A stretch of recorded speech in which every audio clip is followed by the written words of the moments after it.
Welcome to Samba Samba. Enjoy the video. You start by selecting your main footage and the overlay clip. Make sure both share frame rate and compatible resolution because mismatches create jitter.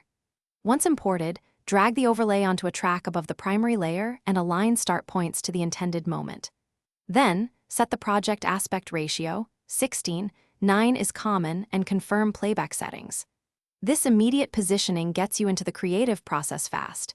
Next, we refine blending, scale, and timing to make the overlay read natural. Now focus on how the overlay interacts with the image.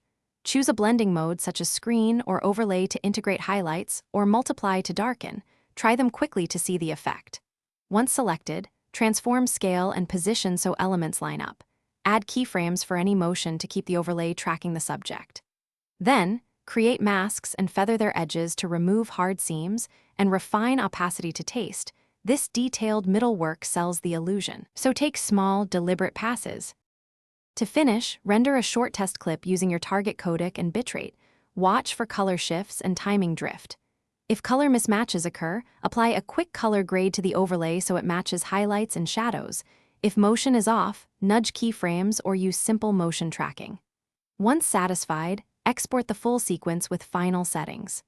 Troubleshooting tip: if you see edge artifacts or halos, increase mask feather slightly and switch to a higher quality codec. That usually fixes compression banding or jagged edges. Thanks for watching. Consider subscribing if we helped you.